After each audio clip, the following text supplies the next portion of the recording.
Soy Oscar Tulio Liscano. Llevo preso más de 7 años. Aún estoy vivo.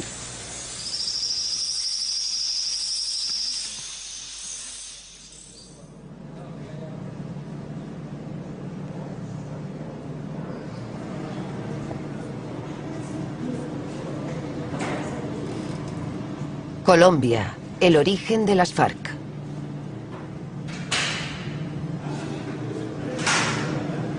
¿Cómo llegué acá? Yo soy guerrillero de las FARC, de Comando de Oriente, del Bloque Oriental. Mi sueño es una sociedad más justa. Mi sueño y mi querer es un país distinto, es un país sin muertos, sin violencia, pero igual sin hambre, sin injusticia, con educación para las mayorías. Ese es mi sueño. Vamos a ver.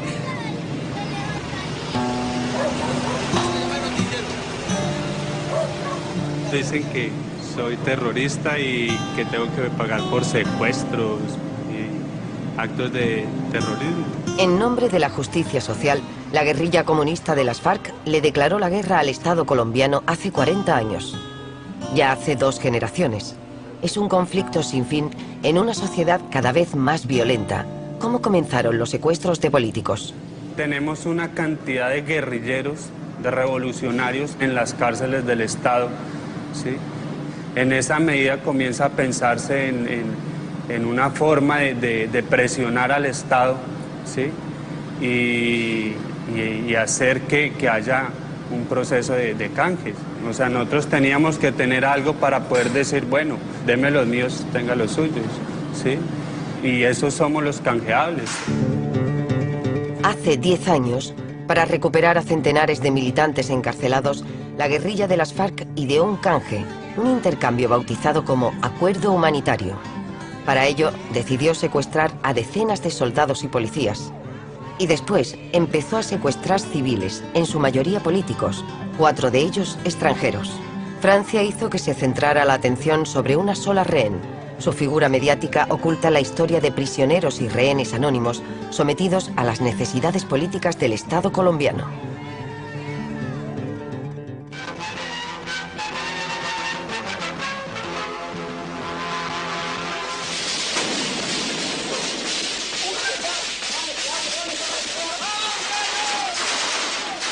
Esta es una grabación hecha por la guerrilla de las FARC de una de las primeras tomas masivas de rehenes, la guerra en directo.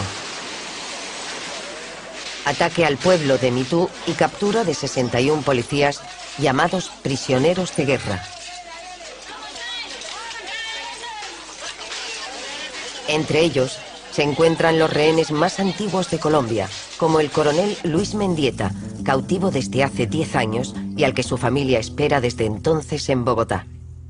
Libre, ¿no? Aquí estaba libre. Este año cumple 10 años. A la guerrilla ni le importan, y al gobierno menos. Nuestra lucha en estos momentos es contra el tiempo, porque se pasan los años y no se hace absolutamente nada.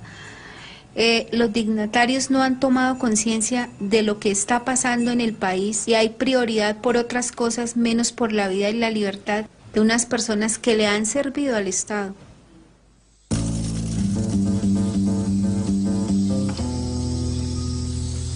Hay más de 400 miembros de las Fuerzas Armadas oficiales y de la Policía Nacional como prisioneros de guerra en nuestros campamentos.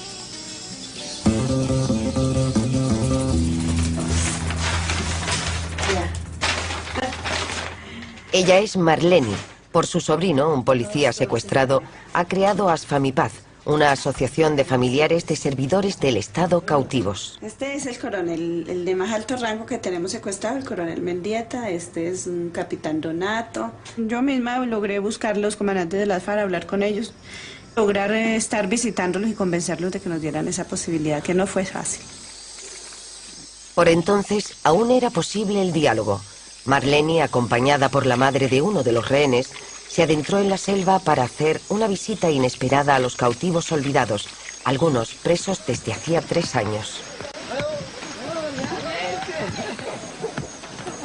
gracias por haber escuchado. Ustedes son favoritos que hemos escuchado buenas noticias hoy. ¿Y escucharon la noticia? Sí. En un primer campo, Amparo se reencontró con su hijo y Marlene con su sobrino. Las acompañaba un periodista, Quique Botero. A veces uno como persona y como militar que fue y como servidor público siente nostalgia y tristeza por el abandono que el gobierno tiene para con nosotros. Me sentí abandonado, un abandonado total. Pareció como el submarino ruso que como metido en ese mar y no ha salido así en el mar, en ese mar del olvido.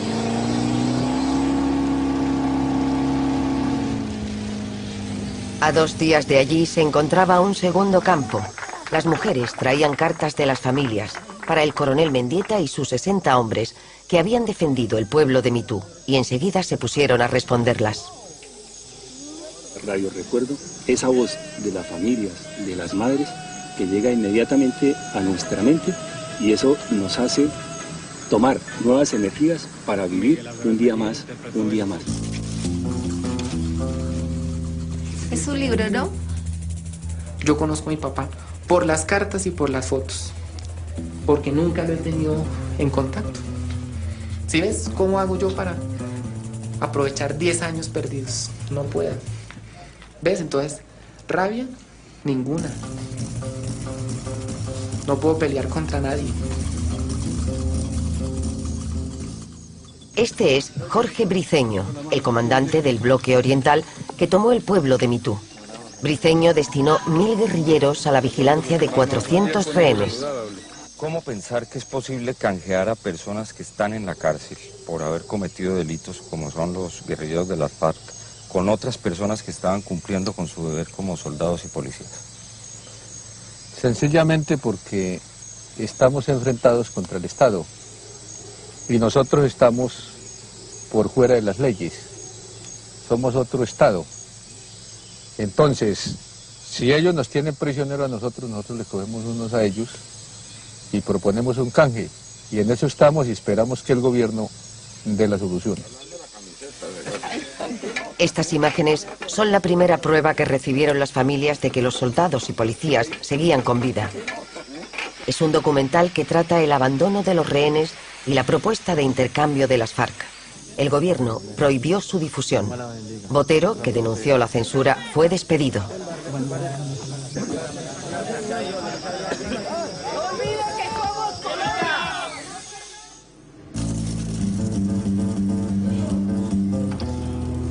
Antes de llegar a los secuestros, las FARC habían intentado una vía democrática.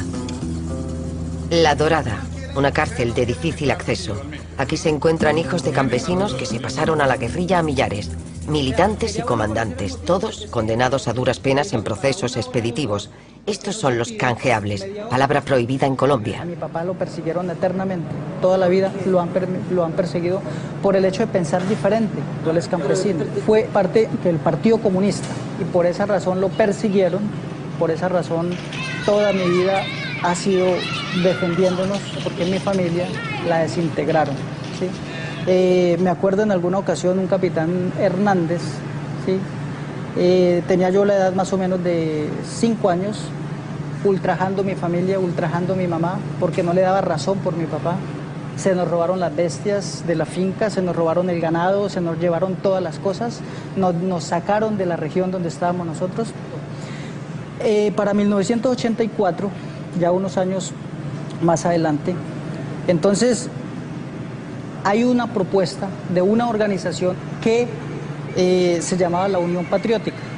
Mi familia se vincula a la Unión Patriótica, que no eran más que la gente del común. En ella estaban los campesinos, estaban los estudiantes, estaban los obreros, estaba la gente de los barrios, la gente de las veredas, absolutamente el pueblo.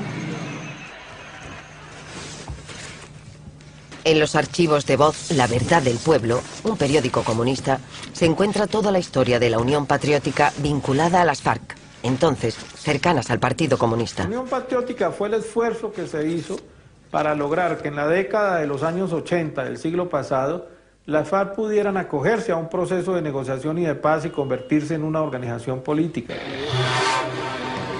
Tras 20 años de lucha armada, las FARC intentaron por primera vez un proceso de paz. Ahí estaban los jefes históricos, Marulanda, el estratega, Jacobo Arenas, el ideólogo, y Alfonso Cano, el cerebro. En el Palacio Presidencial, el comandante Braulio, delegado de las FARC, firmó con el presidente Belisario Betancur los acuerdos que les autorizaban a participar en la vida política de forma legal. El periódico Voz presentó a los candidatos de las FARC, del Partido Comunista y de otros grupos democráticos que concurrieron con éxito a las elecciones municipales y legislativas. 2 comandantes de las FARC fueron elegidos senadores. Un vuelco a la izquierda que cogió por sorpresa a la vieja clase dirigente. Eso hizo que el Estado hiciera una represión total y empezara a meter a la cárcel, a restringir la libertad de opinión. Se crearan unos grupos de asesinos protegidos por el Estado, ¿sí?, organizados por el Estado en gran parte, y empezaran a eliminar físicamente a los dirigentes. Se han masacrado de la manera más salvaje a varios dirigentes y militantes de nuestro movimiento político. En consecuencia, le hemos dicho al gobierno nacional que nos defina si tenemos derecho a vivir o no en nuestro país. Pardo Leal, fundador de la Asociación Nacional de Empleados de la Rama Judicial, fue el tercer candidato más votado en las elecciones presidenciales. Más tarde fue asesinado. El director del periódico Voz también fue asesinado. Se inició fue el exterminio de la Unión Patriótica. 5.000 militantes, de ellos la mayoría comunistas, fueron aniquilados, fueron asesinados. Hombres y mujeres inermes, desarmados, que eran senadores, representantes a la Cámara, diputados, concejales, alcaldes o militantes de la Unión Patriótica. Por esa razón, precisamente, entonces me veo obligado a entrar a las FARC. Entonces las FARC se separaron del Partido Comunista Legal y reunieron a sus hombres y a sus cargos electos en la selva. Numerosos militantes demócratas amenazados se unieron a ellos. El problema es que igual si no hubiéramos ido a la guerra, entonces nos hubieran aniquilado per se. En el pueblo de Segovia asesinaron a civiles por haber votado a la Unión Patriótica. Ese fue el principio de una serie infinita de matanzas de campesinos atribuidas a unas milicias de extrema derecha protegidas por el ejército, los siniestros grupos paramilitares. Los paramilitares se consolidan asesinando la izquierda democrática. En muy pocas áreas combatió con la guerrilla. El accionar paramilitar estuvo centrado a la población civil, ¿sí?, y estuvo centrado a los líderes civiles, no a los guerrilleros.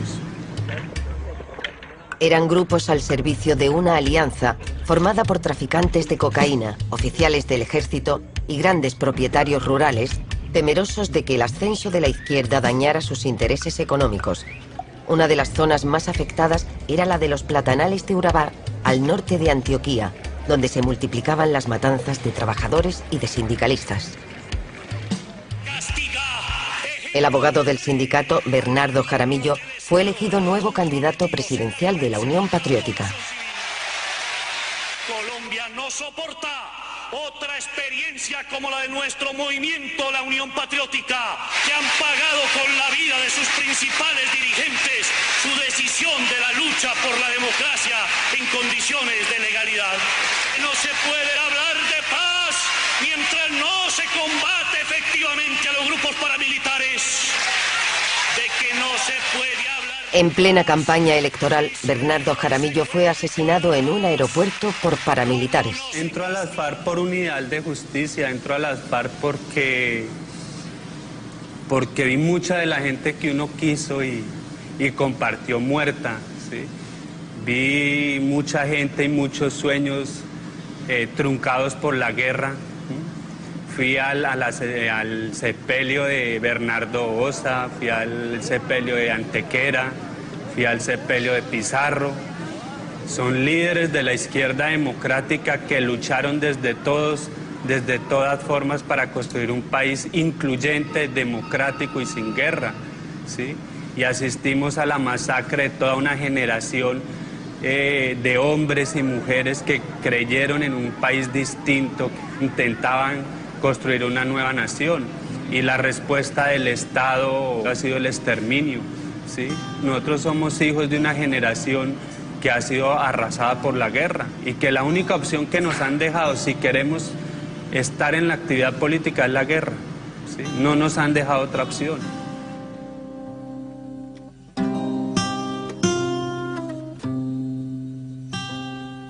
La FARC, primero le asesinaron prácticamente su cerebro, su liderazgo popular, y en segundo lugar, ese mundo campesino desconfió profundamente del Estado y de cualquier posibilidad de acuerdos.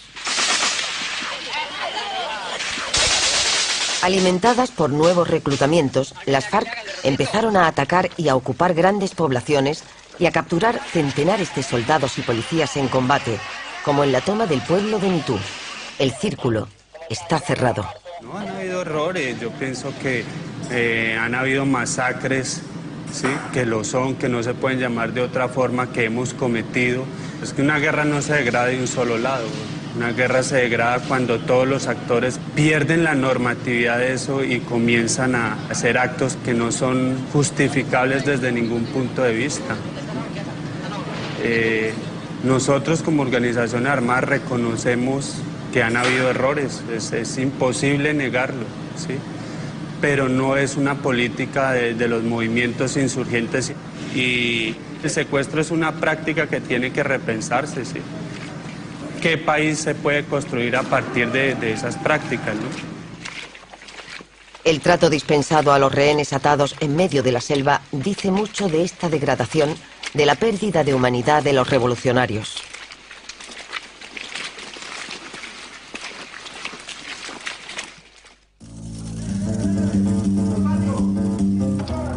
El poder de las FARC sorprende. Aquí se grabaron ellos mismos en la cárcel de La Picota. Son numerosos, organizados y disciplinados.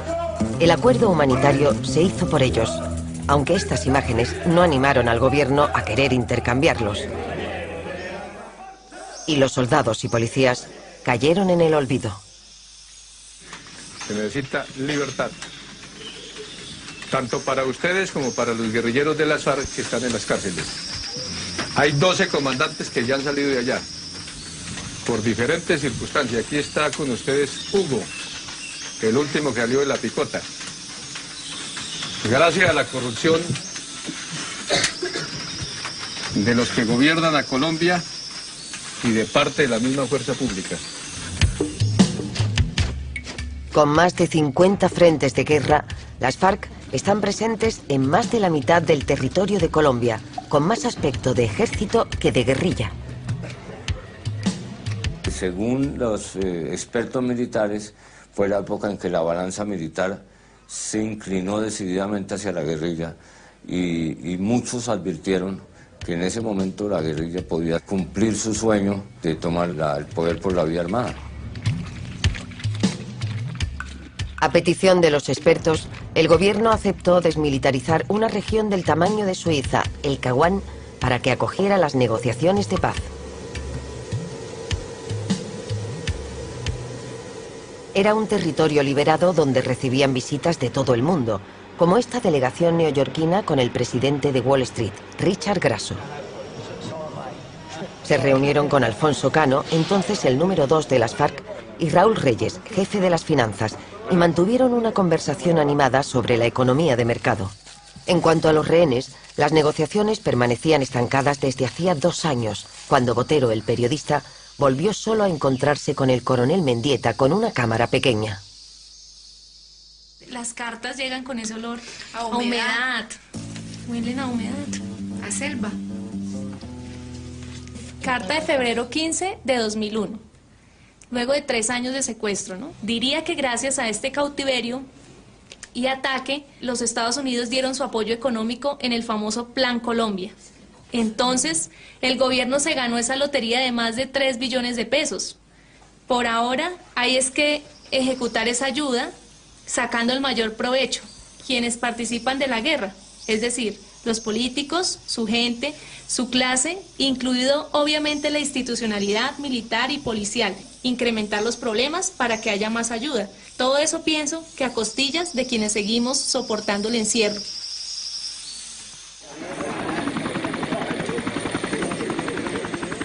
Febrero de 2001, la dirección de las FARC recibe a otro ilustre invitado, el entonces presidente de la República, Andrés Pastrana. Fue recibido por Manuel Marulanda, jefe histórico que sobrevivió a 10 presidentes, Jorge Briceño, el comandante de los rehenes, y Alfonso Cano, el ideólogo. Los dos jefes, Pastrana y Marulanda, firmaron un calendario de negociaciones sobre diversos puntos, entre los que finalmente se encontraba un acuerdo humanitario para el canje de rehenes por presos tras 3 años de discusiones. La FARC en esa negociación creen que simplemente van a acumular poder político para fortalecerse aún más y ganar la guerra. Por eso no es un proceso de paz de cara a la paz, sino es un proceso de paz que ambas partes usan para su propio fortalecimiento militar. Lo hace Pastrana con el ejército de Colombia, lo fortalece con la ayuda norteamericana en masa, y lo hace la FARC con dinero de la cocaína y fortalece su propio ejército. Pero quedan centenares de prisioneros de guerra y traza la línea de un canje de prisioneros. Rápidamente tuvo lugar un primer intercambio de los más débiles.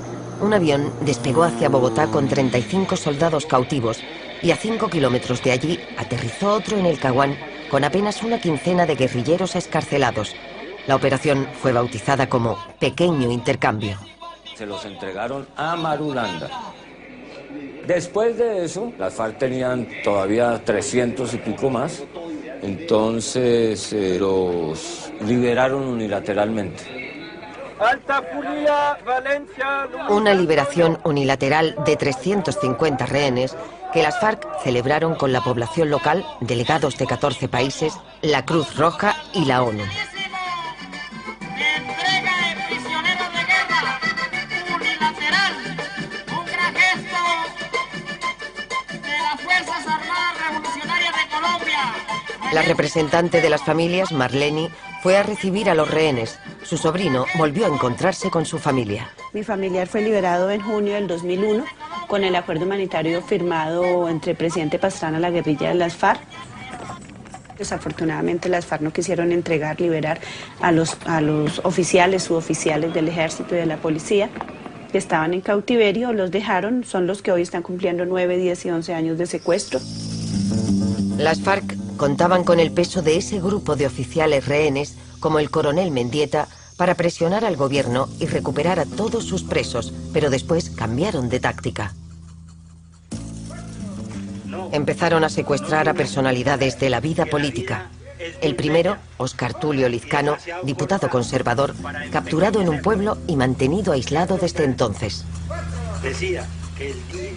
La primera prueba de que seguía con vida llegó poco después del famoso 11 de septiembre. Señor presidente de los colombianos, la guerrilla colombiana se le ha otorgado el estatus político, no permitir que lo ocurrido el 11 de septiembre en Estados Unidos sea un torpedo para el proceso de paz colombiano. Para hacer presión sobre el acuerdo humanitario, las FARC fueron añadiendo un abanico de personalidades políticas a los oficiales cautivos: el senador Luis Eladio Pérez, el gobernador Alan Jara, Gloria Polanco, capturada por error en lugar de su marido senador, y la diputada Consuelo González.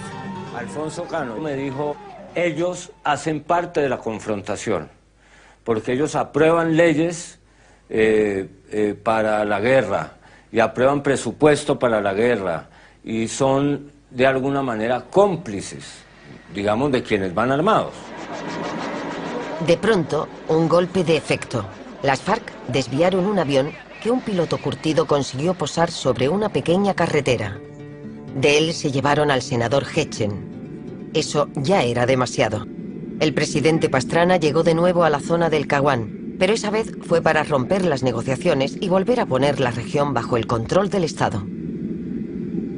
Al dirigirse hacia la capital regional, rehusó embarcar a una candidata presidencial en campaña, Ingrid Betancourt, que había ido con su ayudante, Clara Rojas, a apoyar al alcalde del lugar, miembro de su joven partido. Bueno, la única solución es irnos por carretera, asumiendo obviamente pues que estamos en una situación muy complicada y sabiendo de que había cupo en los helicópteros, pero que subieron a los extranjeros y a un representante del pueblo colombiano le cerraron las puertas. Aunque las FARC preparaban su retirada, el equipo de Ingrid fue detenido en ese control de la guerrilla. Se llevaron por casualidad a la única rehén que haría que se hablase de las FARC gracias a una campaña internacional, la franco-colombiana Ingrid Betancourt y a su colega Clara Rojas.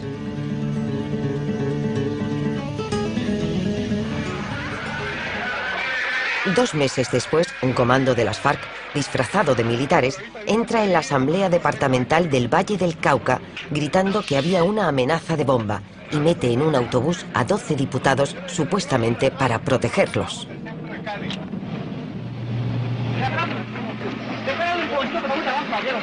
Al final del mandato presidencial de Pastrana, ya no se contaban los ataques por parte de unos ni de otros y no había contactos para intercambiar a los centenares de presos y a la cincuentena de rehenes.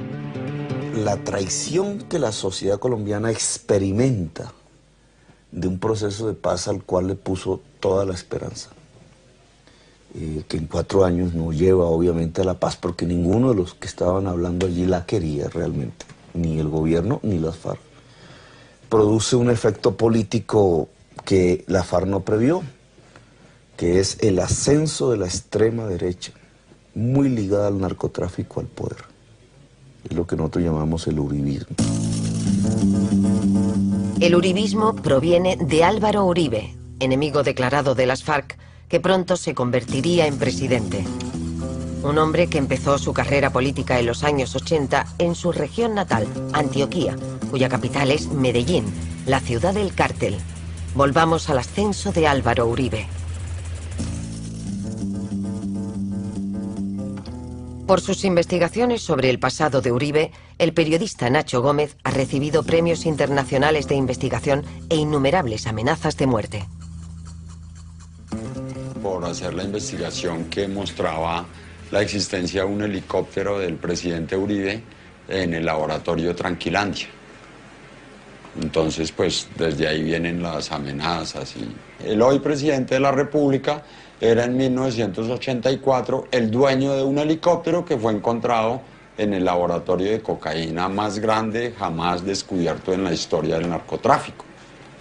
Mientras el presidente Álvaro Uribe era alcalde de Medellín, Pablo Escobar desarrollaba con la población de Medellín un programa cívico-social que se llamaba Medellín sin tugurios, que en esos mismos barrios tenía campañas sociales la alcaldía, o sea que se mezclaban las acciones de la alcaldía y las donaciones de Pablo Escobar. Unas relaciones denunciadas por los servicios de información norteamericanos. Este es un documento confidencial de 1991 ya desclasificado y titulado Perfiles de narcotraficantes colombianos. En él se lee: Álvaro Uribe, senador, colabora con el cártel de Medellín al más alto nivel gubernamental y es amigo íntimo de Pablo Escobar, que ha financiado su campaña electoral. Y aún más grave, en la época de las matanzas de sindicalistas en los Platanales, Álvaro Uribe, convertido en gobernador de Antioquía, legalizó unas sociedades de seguridad privada llamadas Convivir, que se aliarían con los grupos paramilitares. Ejemplo: un tribunal de justicia norteamericano inculpó a la multinacional platanera Chiquita Brands por haber pagado a un grupo terrorista más de 1 millón de euros entre 1990 y 2004.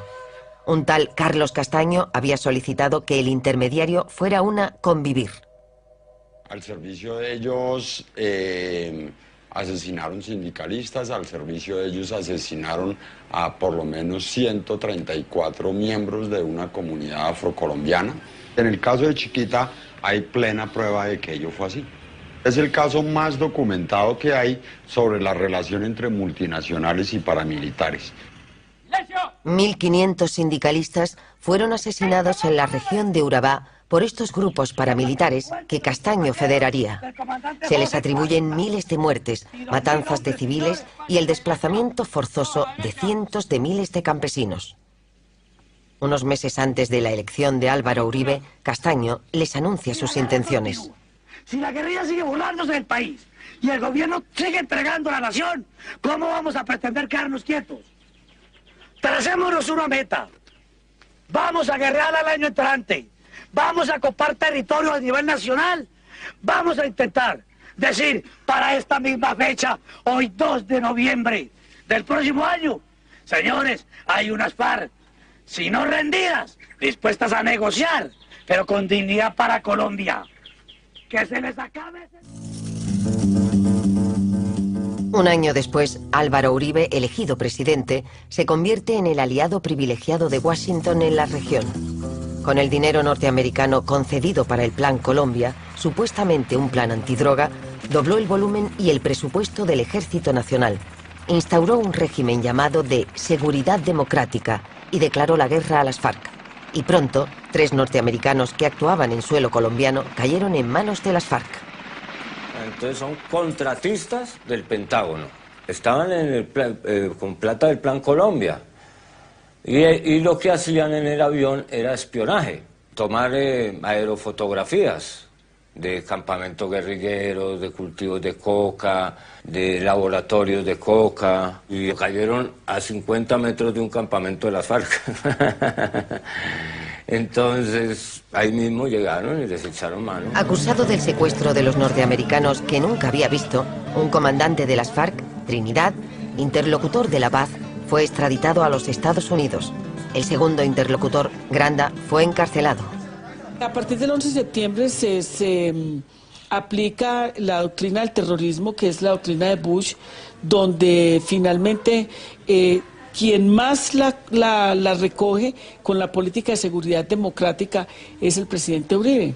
El gobierno, con el afán de impedir un proceso de paz en este país y privilegiar cada vez más la salida militar, ha diabolizado de manera permanente a las FARC y al ELN, enviándole un discurso a la sociedad que lo ha logrado consolidar, de que todo lo que signifique oposición se parece a la guerrilla o a las FARC, de que en lugar de lograr una salida a través de la discusión y del debate político, lo que hay es que bombardear, como lo ha venido haciendo efectivamente, y lo que hay es que buscar el rescate militar. Una de las primeras medidas del presidente Uribe respecto a los rehenes fue una operación militar de rescate de 2 políticos de su región, Antioquía, secuestrados un año antes. Balance: 10 rehenes muertos, los 2 civiles y 8 soldados. Todos los cautivos piden otra solución. Está sobre la mesa el tema del canje, del acuerdo humanitario.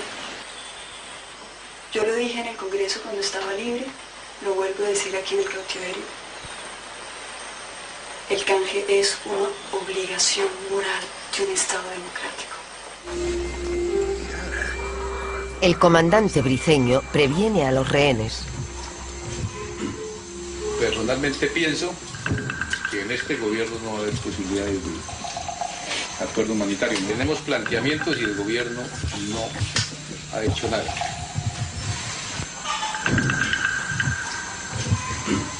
La segunda parte es prepararse para largo tiempo. ¿Cómo nos gustaría que nos juzgaran? Que nos hicieran un proceso revolucionario, que nos dijeran, mire, estos 4 parlamentarios aprobaron, por ejemplo, la ley de extradición. Entonces, tenga, Jorge Eduardo, lo vamos a fusilar porque usted aprobó la ley de extradición. Yo particularmente y ninguno de los que estamos aquí vamos a apoyar a Álvaro Uribe. ¿Qué se va a interesar el presidente Uribe por personas que no estuvimos a su lado? No le despertamos para él ninguna simpatía. Aquí usted ya dijo, prepárese para un largo tiempo. Imagine usted el largo tiempo cuánto. Es algo que usted, mejor dicho, ni usted sabe.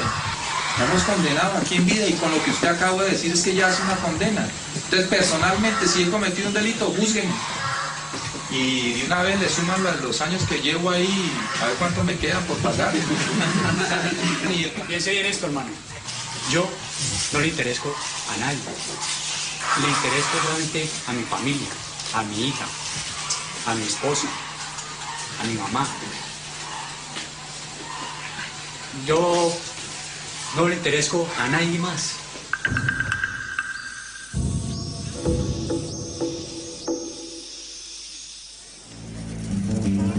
Ese gobierno colombiano no negociaba con las FARC, negociaba con los paramilitares que eran tratados como aliados. Primer episodio esclarecedor. El presidente Uribe autoriza a 3 jefes paramilitares a dirigirse al Congreso colombiano. Uno es Salvatore Mancuso, sucesor de Castaño, a la cabeza de los paramilitares, imputado en 60 procesos por la muerte de 7.000 personas. Este proceso concita a construir los instrumentos jurídicos que permitan la salida digna de la guerra para todos los comandantes y combatientes de nuestra organización, también los privados de la libertad. Como recompensa a nuestro sacrificio por la patria, haber liberado de las guerrillas a media república y evitar que se consolidara en el suelo patrio otra Cuba o la Nicaragua de otrora, no podemos recibir la cárcel. Hubo que promulgar una ley de desmovilización, clemente con Mancuso y los jefes paramilitares.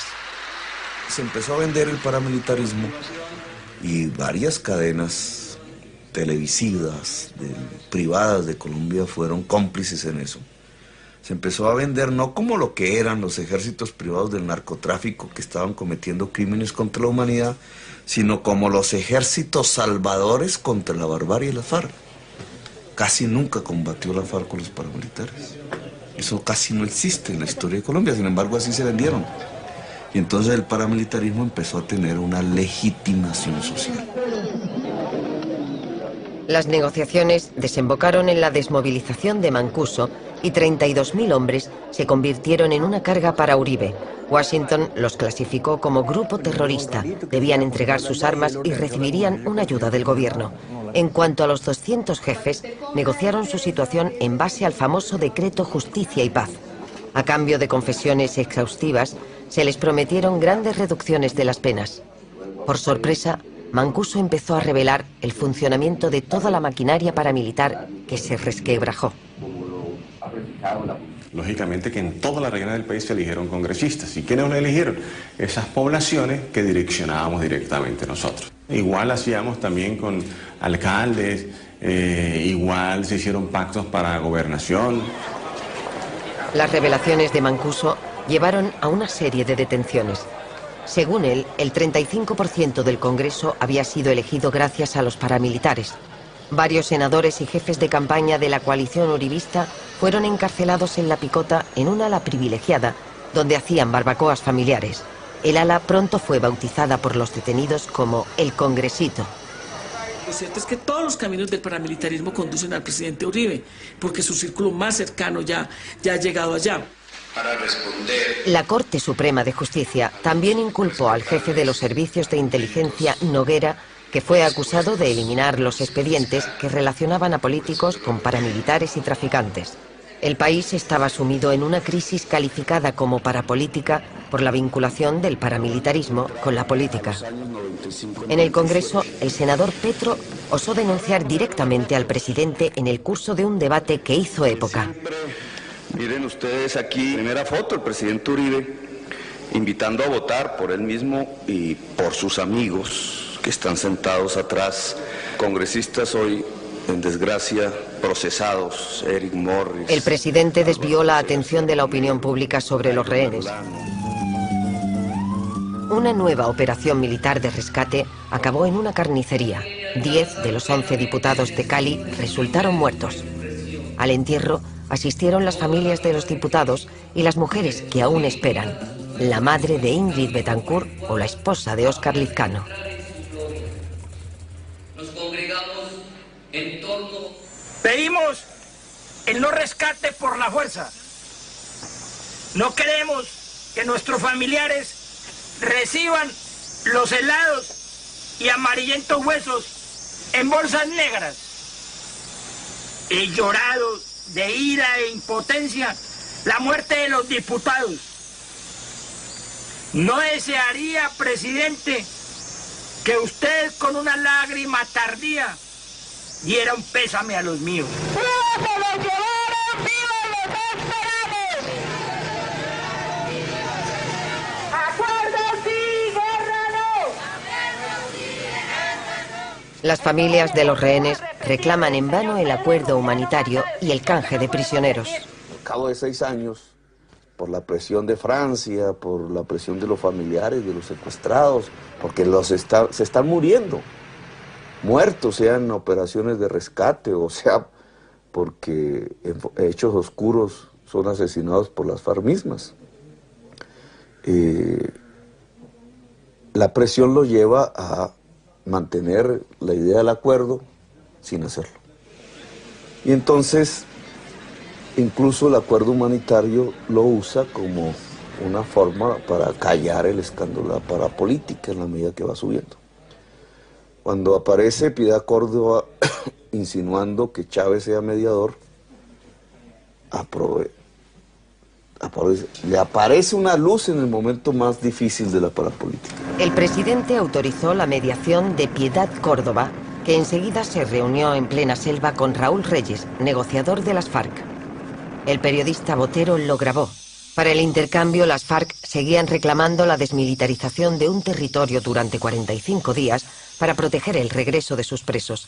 El presidente lo rechazó. Entonces, Raúl Reyes se dirigió al presidente de Venezuela. Ante Chávez, tenemos la esperanza que con su aporte, con su ayuda, con su disposición de contribuir a resolver aspectos del conflicto interno colombiano, logremos ese objetivo de conseguir la liberación de todos los prisioneros en poder de las dos partes. Creo que si con el concurso de la comunidad internacional logramos el objetivo del canje humanitario, es también la llave de entrada o el camino para transitar hacia los objetivos de la paz. 2 días después de marcharse Piedad y Botero, el ejército colombiano bombardeó el campamento, pero Reyes ya estaba lejos. En Caracas, Piedad remitió el mensaje de Reyes al presidente Chávez. Junto a 2 emisarios de las FARC, ultimaron una agenda de liberación de los civiles y acordaron que Chávez llevaría a Francia una muestra de la supervivencia de Ingrid. La agenda, como estaba prevista cuando Chávez y Piedad eran mediadores, era: se entregan todos los rehenes civiles y para el intercambio quedan los militares y los guerrilleros. Y eso, legal y jurídicamente a nivel internacional, sí es posible y está contemplado en los convenios de Ginebra y demás. Si el intercambio se hacía en el marco de la Convención de Ginebra, las FARC ganarían legitimidad y el presidente Uribe quería evitar eso a toda costa. Hemos hecho todo lo posible para este acuerdo humanitario, pero lo que no vamos a hacer es poner a riesgo la seguridad democrática. Eso tiene que quedar muy claro ante el mundo. Porque yo veo un fenómeno. Las FARC quieren protagonismo político, pero no liberar a los secuestrados. Ellos quieren posar de señorones de la política en las capitales internacionales, mientras aquí continúan matando.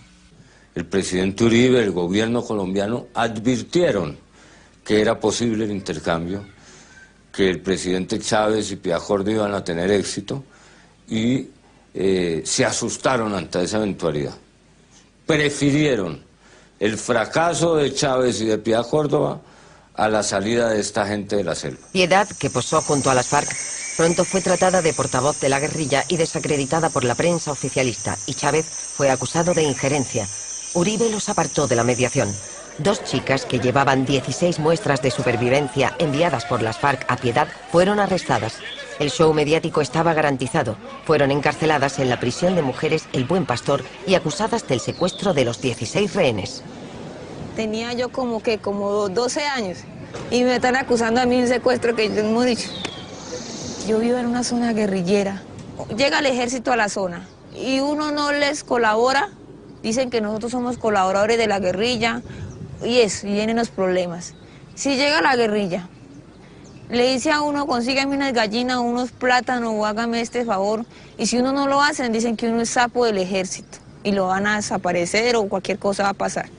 Y si llegan los paramilitares y uno no los atiende también, dicen que uno es un informante de la guerrilla y lo van desapareciendo y lo van matando. Estas son las muestras de supervivencia que llevaban, muy importantes para las familias. La mayoría de rehenes no hablan. En ellas podemos ver a varios policías de la toma del pueblo de Mitú ocurrida 10 años atrás. A los 3 norteamericanos, cautivos desde hacía más de 5 años. Y a Ingrid Betancourt, cuya imagen desencadenó una movilización mediática mundial. Esa era la muestra que Chávez debía llevar a París. Ante su Asamblea Nacional respondió a Álvaro Uribe y se produjo un gran revuelo. Lo digo aunque alguien se pueda molestar, la FARC y el ELN no son ningunos cuerpos terroristas, son ejércitos, verdaderos ejércitos, que ocupan un espacio, hay que darle reconocimiento. Son fuerzas insurgentes que tienen un proyecto político. Pido a Europa que retire a la FARC y al ELN de la lista de grupos terroristas del mundo, porque eso tiene una sola causa, la presión de los Estados Unidos. Una idea que el presidente Chávez acababa de discutir en París con su homólogo francés, el futuro presidente europeo que soñaba con liberar a Ingrid Betancourt. Le bastaría con legitimar a las FARC. Según el calendario previsto, las FARC empezaron a liberar a civiles. En enero fueron liberadas Clara Rojas, la colega de Ingrid, que tuvo un hijo en cautividad, y la diputada Consuelo González, cuyo marido había fallecido durante su ausencia. Presidente, agradecidos en el alma por ese acompañamiento que nos ha hecho. Más tarde explicarían que habían oído bombardeos a lo largo de todo el camino hacia la libertad.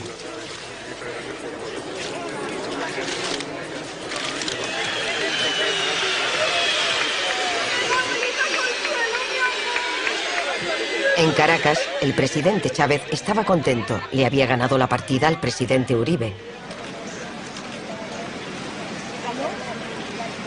Pienso que las liberaciones unilaterales se dan como una demostración, además, no solamente por el esfuerzo del presidente Chávez y el esfuerzo que yo haya podido contribuir ahí, sino porque es un mensaje a la sociedad colombiana de que realmente es una guerrilla política armada y que, además de eso, busca que se pueda plantear una discusión política en Colombia. Con un apoyo decisivo de los medios de comunicación, el presidente movilizó a su electorado contra el acuerdo humanitario, la zona desmilitarizada y toda solución negociada. Uribe preconizó la aniquilación de las FARC. Y como si quisieran dar réplica al presidente, las FARC liberaron de nuevo a 4 rehenes de forma unilateral. El senador Luis Eladio Pérez, que intentó escapar con Ingrid Betancourt. Gloria Polanco, cuyos hijos estuvieron retenidos 3 años y su marido fue asesinado durante su cautiverio.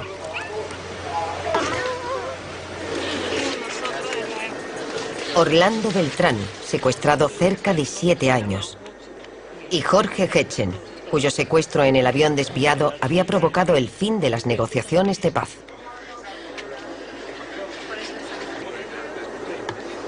Al nombre de las Fuerzas Armadas Revolucionarias, FARC, Ejército del Pueblo, hacemos entrega de los 4 rehenes, tal como lo ha prometido el secretariado, al presidente Hugo Chávez y a la Piedad Córdoba.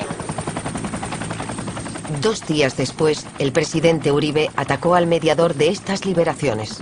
En un derroche de violencia, manda bombardear el campamento del comandante Raúl Reyes en territorio ecuatoriano y se produce un escándalo internacional. ¿A quién bombardean? ¿A quién matan? A la persona que estaba a cargo del acuerdo humanitario, al hombre que se exponía, al hombre que salía, que recibía delegaciones de Francia, de Suiza, de todas partes, al más vulnerable. Lo que hay es una ruptura radical del proceso del acuerdo humanitario y en esas estamos. Desde su liberación, el antiguo senador y rehén Luis Eladio Pérez intenta relanzar el acuerdo humanitario. El esquema que ya se venía trabajando entre Francia, Venezuela con presidente Chávez y Piedad Córdoba y la guerrilla, que eran 3 puntos fundamentales. Primero, liberación de todos los civiles. Segundo punto, avanzar en un intercambio ya entre prisioneros de guerra, soldados y policías y guerrilleros. Y tercer punto, se suponía que Francia adquiría el compromiso de liderar ante la comunidad europea el levantamiento de las sanciones que se le han impuesto a la guerrilla de las FARC por haber sido consideradas terroristas. Entonces el esquema se venía dando. Salimos 6 de los 10. Fuimos entregados al presidente Chávez para demostrar que se quiere avanzar en una solución política a la suerte de los secuestrados.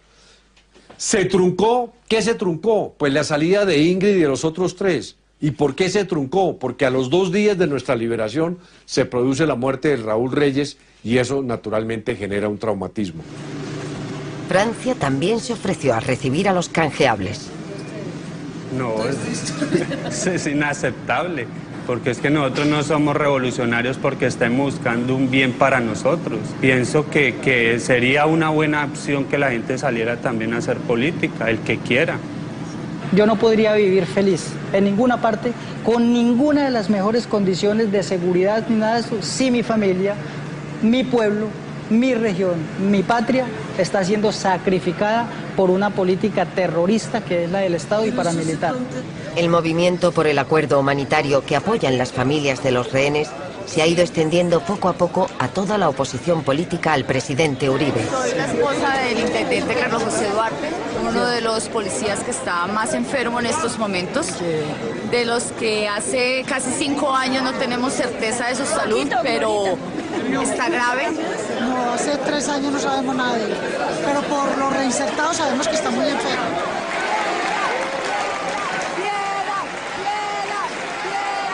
Este movimiento reclama la vuelta de Piedad a las negociaciones.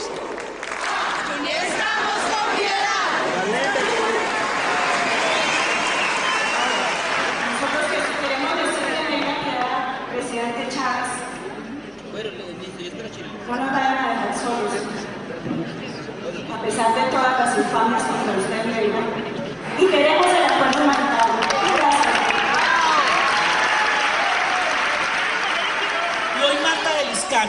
Quiero que venga aquí, le voy a entregar las pruebas de su esposo. Me las entregaron en la FARC.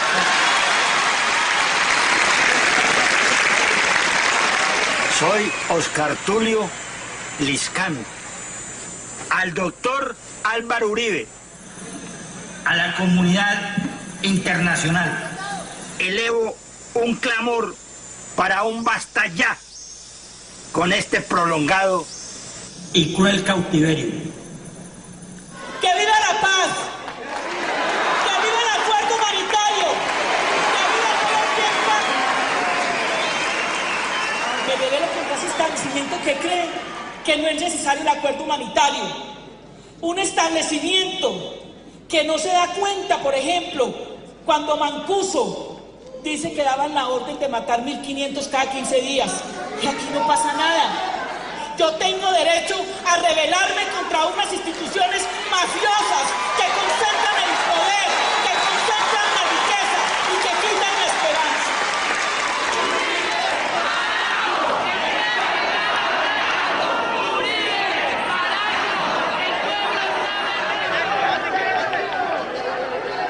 Y después todo fue muy rápido. El escándalo de la parapolítica alcanzó al aliado más cercano del presidente, su primo, Mario Uribe. Inculpado por la Corte Suprema, intentó refugiarse en una embajada. Más tarde se unió a los 25 parlamentarios ya encarcelados por sus conexiones paramilitares.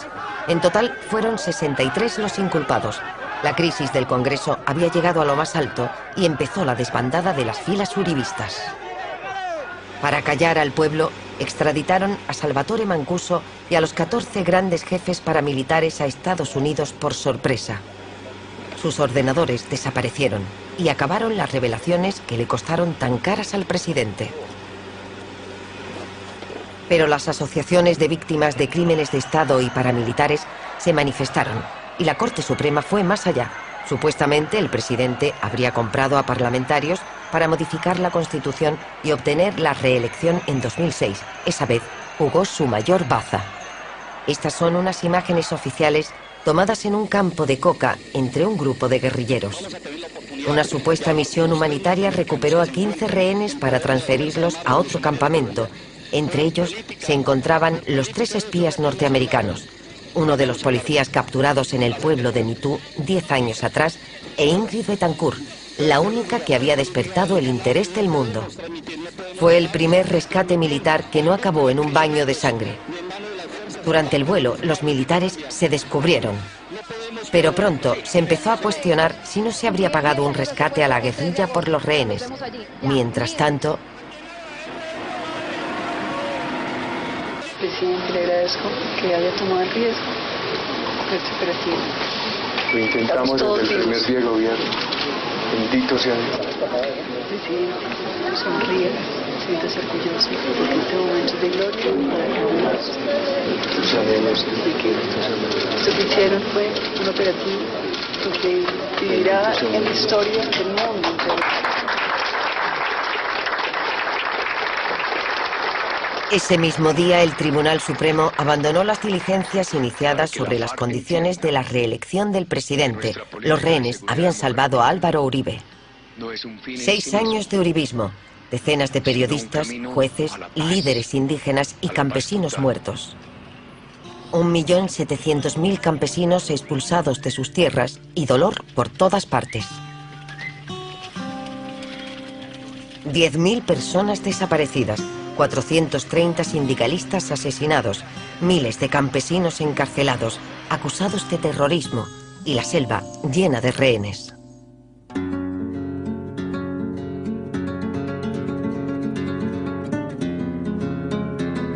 ¿Qué ocurrirá con los rehenes restantes y con los centenares de presos canjeables?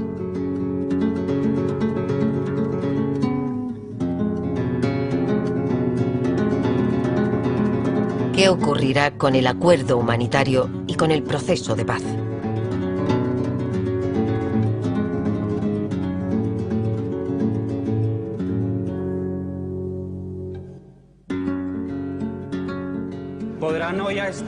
Ils peuvent exterminer aujourd'hui tous les FARC. En moins d'1 an, il y aura une autre guérilla. Parce que les conditions objectives du pays empêchent la paix. Il n'y aura pas de paix tant que continueront la faim, la misère, l'exclusion. Tu crois qu'en les tuant tous, on va en finir avec ce problème? Il faut négocier, attaquer les problèmes structurels. La classe dirigeante doit céder. Les circonstances qui m'enchaînent au cours de cette guerre cruelle n'ont d'autre cause que l'exclusion, l'iniquité et la pauvreté du peuple colombien.